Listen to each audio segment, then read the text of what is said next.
వర్ధన్నపేట నియోజకవర్గ అభివృద్ధిలో భాగంగా నేడు గ్రేటర్ వరంగల్ మున్సిపల్ కార్పొరేషన్ 2వ డివిజన్ పరిధిలోని రెడ్డిపురం గ్రామంలో విజయలక్ష్మి కాలనీ నుంచి సాయికృప కాలనీ వరకు, సాయికృప కాలనీ నుంచి ఎస్ఆర్ఎస్పీ కెనాల్ వరకు సుమారు 1,50,00,000 జీడబ్ల్యూఎంసీ సాధారణ నిధులతో నిర్మించబోయే బీటీ రోడ్డుకు వర్ధన్నపేట నియోజకవర్గ ఎమ్మెల్యే కేఆర్ నాగరాజు శంకుస్థాపన చేశారు. ఈ కార్యక్రమంలో స్థానిక కార్పొరేటర్ లావుడ్య రవినాయక్, మాజీ కార్పొరేటర్ బానత్ కల్పన, సింగిలాల్ సంఘాల నాయకులు, కార్యకర్తలు మరియు అధికారులు తదితరులు పాల్గొన్నారు.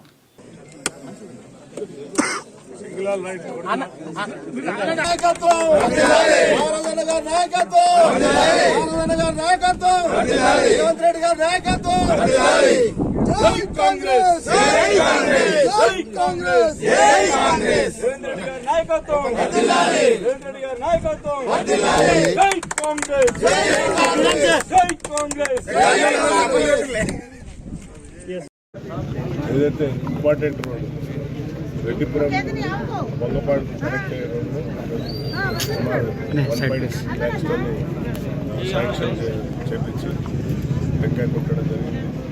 రాజారాం కాంట్రాక్టర్ అండ్ కన్సల్ట్ డి అందరూ వారిని పిలిచి తక్షణమే స్టార్ట్ చేసే విధంగా ఈ యొక్క కాలనీ వాసులకు చిరకాల వాంఛ. అంటే గత 10 ఏళ్ల నుండి చూస్తున్నారు. అది ఇంతకుముందు శ్రీనివాస్ యాదవ్ కూడా సగం వేసి ఇచ్చిపెట్టేశాడట. అది నేను ఇమీడియట్లీ రిపోర్ట్ రాయమని చెప్తాను. రిపోర్ట్ రాసి ఇది కూడా కంప్లీట్ అయ్యే విధంగా మన ఈ రాజారాంని కంప్లీట్ చేయమని కూడా రిక్వెస్ట్ చేస్తాను.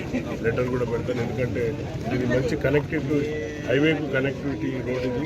వంగపాడు, తర్వాత మల్లారెడ్డిపల్లి, చాలా గ్రామాలకు, వంగపాడు అన్ని గ్రామాలకు అతి దగ్గరలో ఉన్న, నగరానికి దగ్గరలో ఉన్న విలీన గ్రామంలో ముఖ్యమైన గ్రామం అన్ని గ్రామాలు. సో వాటి కనెక్టివిటీ రోడ్స్ అన్నిటిని కూడా ఈ యొక్క టర్మ్లో అయ్యేటట్టు చూస్తున్నాం. ఇంకా మొన్న కూడా ఇక్కడనే మనం సుమారుగా ఈ కాలనీకి ఎన్ని ఇచ్చినాం అప్పుడు కూడా రాజు 30 లక్షలు ఇచ్చి కాలనీలకు కూడా ఇవ్వడం జరిగింది. ఇక కెనాల్ మోరీలు ఉన్నాయి, మోరీలు కూడా నెక్స్ట్ రోడ్లు చాలా స్పీడ్గా గ్రోత్ అయ్యే కాలనీ కాబట్టి అధికారులందరూ కూడా కొంచెం దీనిపైన ఫోకస్ పెట్టి ఎప్పుడప్పుడు రిపోర్ట్స్ కమిషనర్ గారికి ఇస్తే తప్పనిసరిగా మళ్ళీ నెక్స్ట్ కౌన్సిలింగ్లో ఎక్కువ విలీన గ్రామాలకు 1/3 వచ్చే, ఎందుకంటే విలీన గ్రామాలకు 1/3 వచ్చే ఇన్కమ్ సోర్స్లోకి వెళ్ళి ఇవ్వాలి. సో తప్పనిసరిగా దానిపైన ఫోకస్ చేసి ఈ కనెక్టివిటీ రోడ్స్ అన్నింటినీ కూడా కంప్లీట్ చేయించే బాధ్యత తీసుకుంటాం. వాళ్ళని చూస్తే నాకు నవ్వు వస్తుంది. ఒక ఇంత వాళ్ళని ప్రజలు అసహించుకున్నా కూడా ఇంకా వాళ్ళకి ఎందుకు బుద్ధి వస్తలేదని అనిపిస్తుంది. హైడ్రా తెచ్చిన ముఖ్యమంత్రి, గొప్ప ముఖ్యమంత్రి ఆయన ఎప్పుడన్నా వచ్చి చూసిందా? గత ప్రభుత్వంలో ఆర్టీసీ బస్సు మన టెంపుల్ దగ్గర కరీంనగర్లో టెంపుల్ కాడ పడ్డది. ఏ టెంపుల్ అది? మన కొండగట్టు టెంపుల్. ఎవరన్నా పోయి చూసిండా? కానీ మా ముఖ్యమంత్రి అట్లా కాదు. ఎక్కడ ఉన్నా కూడా ఏరియల్ సర్వేనే చేస్తారు. ప్రధానమంత్రి కూడా ఏరియల్ సర్వే చేస్తారు. ఎవరైనా కూడా ఏరియల్ సర్వే చేసి అధికారులను ఎప్పుడప్పుడు ఆయన ఈజ్ నాట్ ఎ బాస్ మీకు తెలిసి ఎక్కడ ఉంటాడు? ఆఫీస్లో కూర్చొని ఆర్డర్లు ఇస్తాడు బాస్, లేకుంటే ఫామ్ హౌస్లో పండుకుంటాడు బాస్. మా ముఖ్యమంత్రి గారు బాస్ కాదు, ఈజ్ ఎ లీడర్, పబ్లిక్లో ఉంటాడు. మొన్న కూడా యూనివర్సిటీ పోయిండు, విద్యార్థులతో మాట్లాడాడు.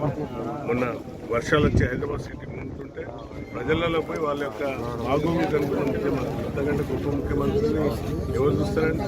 గత ముఖ్యమంత్రులు చాలామంది నా సర్వీస్ 35 ఏళ్ళ సర్వీస్లో తీసుకున్నారు. ఎవరు కూడా రోడ్ల మీదకి రావడం, ప్రజలతో కలవడం, సుమారు 16 నుండి 18 గంటలు ఏకైక ముఖ్యమంత్రి చేస్తున్నారు. అంత గ్రేట్ ముఖ్యమంత్రి. ప్రజలు హర్షిస్తున్నారు. ఈరోజు ఇందిరమ్మ ఇల్లు ఇచ్చినందుకు, సన్నబియ్యం ఇచ్చినందుకు ఎంత వారిని అందరూ విద్యా విషయంలో కూడా వారిని అందరూ పొగుడుతున్నారు ఇప్పుడు.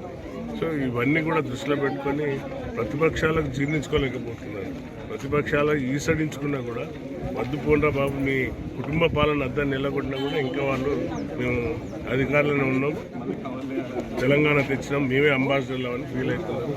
ఇంకా రాబోయే ఎలక్షన్లలో, లోకల్ బాడీ ఎలక్షన్లలో కూడా నామరూపాలు లేకుండా పోతుందని. Thank you.